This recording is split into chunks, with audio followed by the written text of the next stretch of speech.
Hello! Hello everyone, you've signed on for another great edition of the King's Castle. I'm King James, I'll be your host for the next hour of entertainment and wrestling news and whatever else you want to know.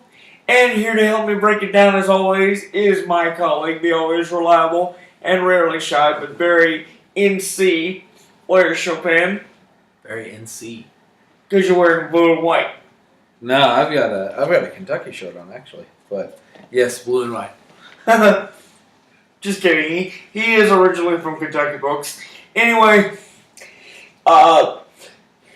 it's been a very interesting past couple of days as far as the wrestling industry is concerned because we had the Money in the Bank pay-per-view this past weekend. So we're going to talk about that and give you some of the fallout as well as the results of the matches. So let's start with the dream match. John Cena versus AJ Styles. I gotta say, 15 years in the making, this one lived up to its name. But I was surprised by the ending. Because despite the fact that the contract said no interference, the referee got knocked down, the club got involved, hit John Cena with a magic killer that enabled Styles to get the victory. Now, my question, Blair, is this. Obviously, this has got to be some kind of ploy by the WWE to clue the fans in to think that we're going to have a series here. But, you honestly think Styles can hang with John Cena for a series? Yeah, pretty much since it's scripted. I think that will help. But, yeah, I think so. I think John Cena's had a couple series over the past 2 years as he's transitioned more into the role of helping the younger superstars get over. And I think this would be a good series for both superstars here. Yeah, I think some people would agree with that.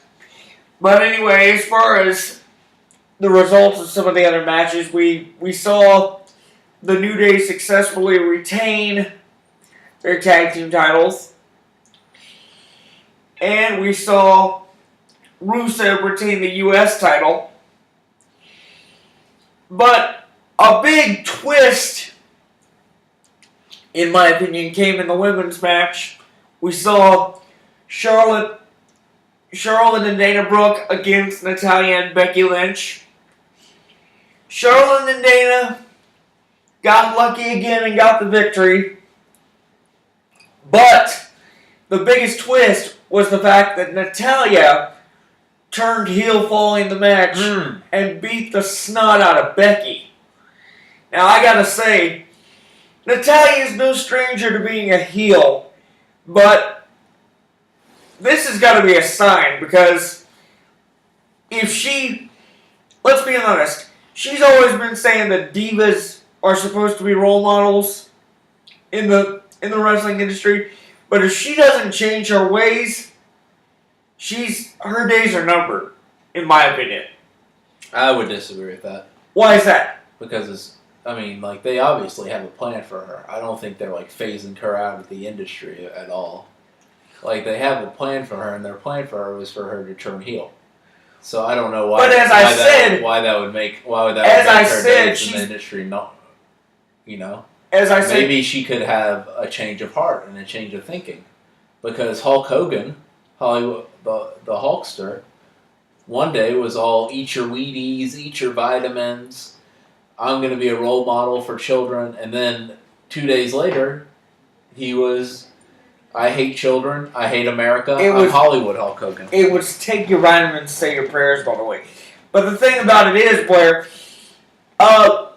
considering that she has been a heel before and the valet for some other heels, do you really think this is going to work? Because if they've done it before and she hasn't been won over by the fans, I don't really think it's working. I think the whole point is for her not to be won over by the fans. I think the point of her, if she's a heel, is to get a reaction from the fans. Well, that's true. But what I'm saying is, as a heel in the past, And as a valet, either way, she hasn't gotten a reaction. Or at least, not a big enough reaction. Well, maybe that will change. I don't know. Obviously, the legitimizing of the women's wrestling wing of the WWE is just kind of starting. So they're trying to have faces, they're trying to have heels, and they're trying to bring it all together. And they're just kind of throwing shit against the wall and seeing what sticks. Makes sense. Now, it does make sense, but we'll see. But on another note here, we got to talk about the Money in the Bank match itself.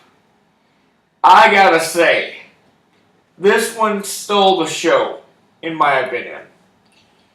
Because everybody, as we expected, put everything on the line. People were slamming all over ladders. It was racist to the top to see who could get the case. But in the end... You say it was racist? No, people... We saw racing to the top. People were racing to the top to see who could get the case.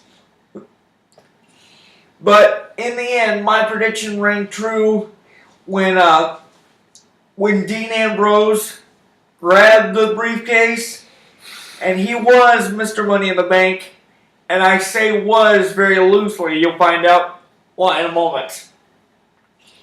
Because now we get to the main event. The big fight deal, Reigns versus Rollins. These two, we honestly knew it was going to be an instant classic. Because these two know each other so well from their days in the Shield. It was one for the ages. In the end, though, Rollins was able to hit 2 pedigrees in a row and steal the title back. But in a bizarre twist, Dean Ambrose sneaks in through the crowd, decks Rollins on the side of the head with the case, and then cashes in and hits Dirty Deeds for the pin, so now he's the champ. Now, I gotta tell you, in my opinion, that's the shocker of the night. What do you think? Yeah, I mean, it was a great setup for, the Suns picked Dragon Bender, if you guys are watching the NBA draft. But it was a good setup for the 3-way match. We think it's still happening, even though Roman Reigns got suspended for putting a needle up his butt and doing now, hold on a minute. Hold on a minute, Blair. We don't know specifically why Reigns is suspended. Wellness. Come on, folks. He's on the steroids. But he is suspended for a month. If he really got suspended for steroids and the people knew that, he would have to do a heel turn, right? Well, I don't know. Come on. Oh, we'll see. But that would be a perfect time for a heel turn. But on another note, we do have to I'm gonna lie, cheat, and do drugs and do whatever it takes to win. I'm the new Roman Reigns. Hang on a second. While we're on that subject, though, of people getting suspended, Rome wasn't built in a day, but it was with these steroids. Blair, it's a family show. Please. While we're on that subject, we do need to talk about another suspension that took place just before the Money in the Bank.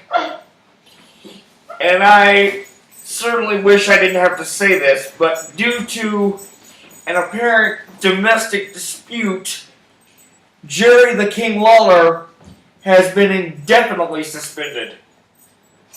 Now, Blair, you told me off camera that it was a domestic dispute that led to this, but what more can you tell us? Well, I checked with my sources, and they have confirmed that it was a domestic dispute. Well, I gotta be honest. He asked her to show him her puppies, and she said no, so he hit her with a steel chair. That's what we're confirming here. I gotta be honest, though. The fact that he's indefinitely suspended is really, in my opinion, gonna hurt the business. Because the guy's one of the most well-respected people in the business. He's been doing this for 45 years. He loves it, but despite everything that, in the midst of everything that's been going on, do you you really think the indefinite suspension makes a difference? Because after something like this, I don't see him coming back. Yeah, it'd be like it would make sense for him to retire. Yeah, because with all due respect, you gotta admit the man is 65 years old. He's been hospitalized 3 times in the past 4 years. So you had a great run, Jerry. We love you, but it's time for that old tumbleweed to tumble on back. Yeah, I mean, we don't know the specifics of what happened, but considering it wasn't just like a 2-week suspension, I think the length of the suspension makes a difference. Right. It wasn't just 2 weeks, it was indefinite. So I think that means it was more of a physical altercation instead of just like verbal abuse. Exactly. So I don't know how even if he wants to come back, I don't know if the WWE, for the sake of their PR, can have them back. So I think it's about the end for the King, but there are some good memories with King as a broadcaster. Who could forget the infamous "Kiss My Foot" match with him and Bret Hart? King didn't wash his feet for months, getting ready for that. Anytime there's something you get ready for by not washing your feet, I think that's weird. Where else could that happen but professional wrestling? I don't know. But when we come back, we're It's gonna. not like I had a job interview and I didn't wash my feet for 4 days. When we come back, we're gonna talk a little more about the fallout from the Money in the Bank pay-per-view because brings some interesting points up, and we have some news regarding the draft, the brand extension. So stay right there.